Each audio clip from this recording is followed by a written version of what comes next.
problemado.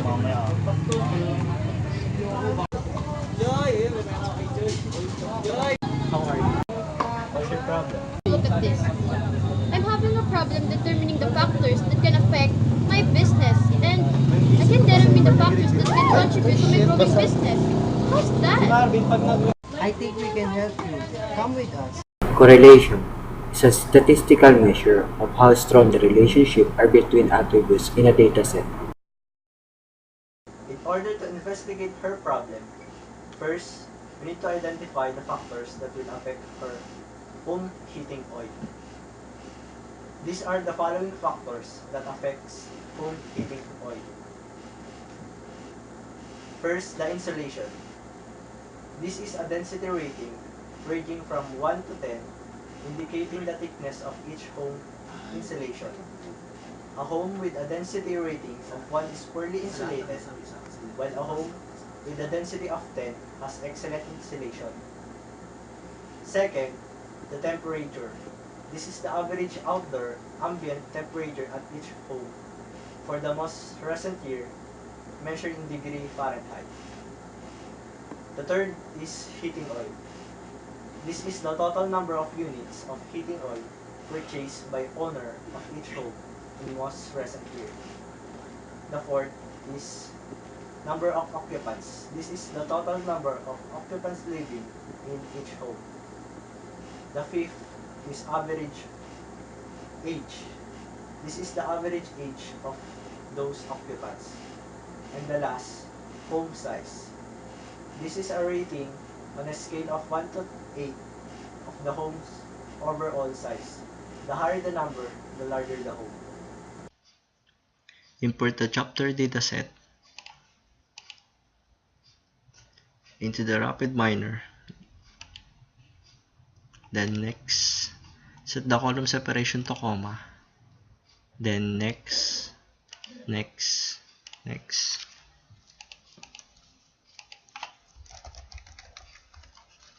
Then finish. As you can see in this data view, there are 6 attributes and 1218 data.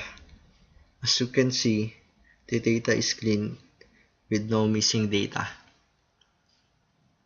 Then switch back to the design perspective. Drag your chapter 4 dataset into the main process. Then search in operators tab, correlation, then drag and drop the correlation matrix.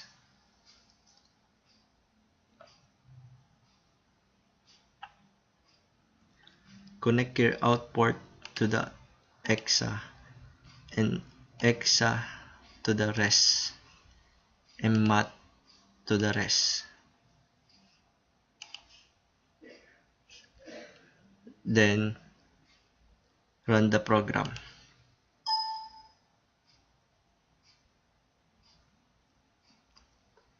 We will now see the data that have colors and the correlation coefficient of the data.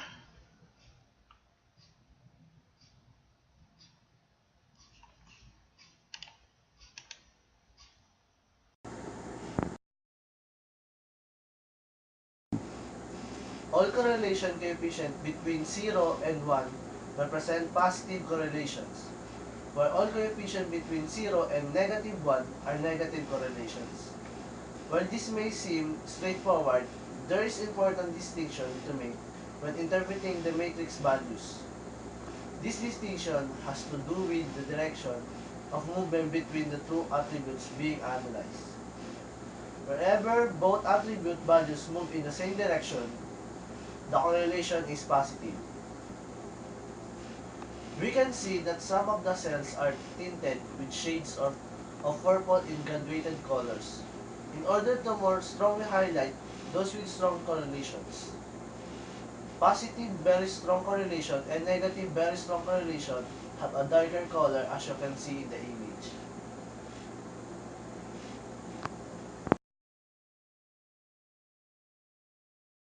In the case of Sarah, we will tackle our analysis on the given scenario.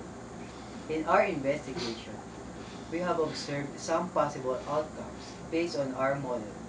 First, the two most strongly correlated attributes in our dataset are heating oil and average age, with a coefficient of 0.848. The possible conclusion we have derived is that as the average age of the occupants in a home increases, so too does the heating oil usage in the home. As you can see, the relationship is directly proportional. Correlation does not imply causation. Means the correlation cannot be used to conclude a causal relationship between the variables.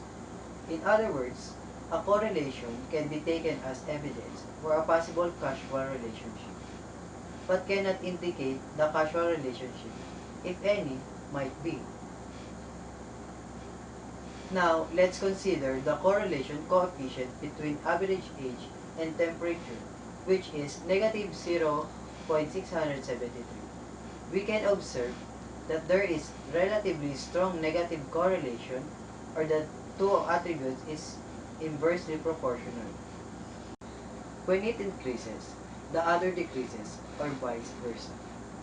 But could not average age of a home's occupants have many effects at that home's average yearly outdoor temperature? Certainly none.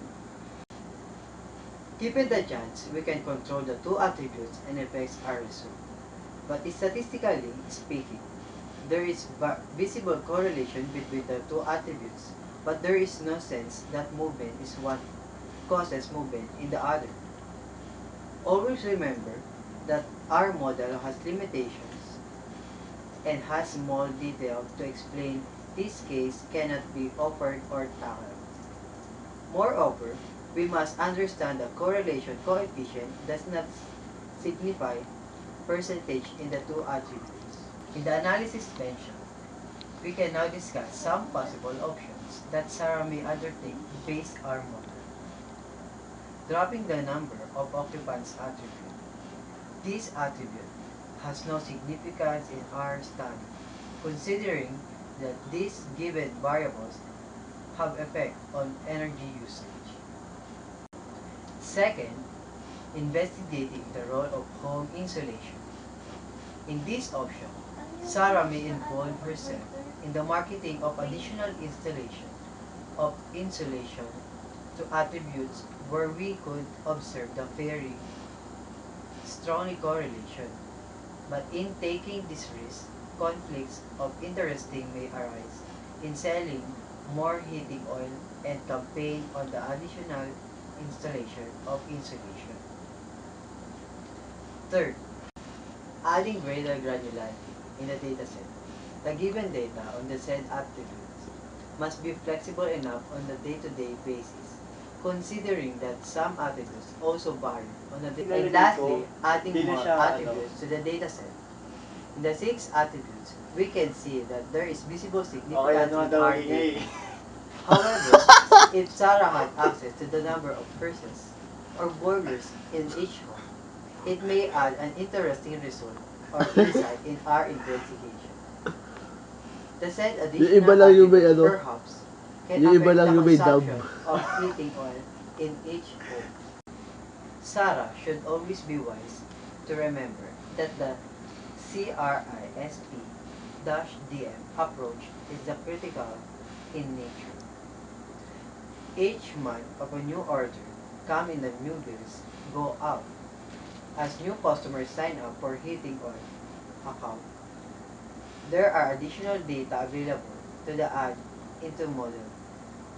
As she learns more about how each attribute in her dataset interacts with others, she can increase our correlation model by adding not only new attributes but also new observations.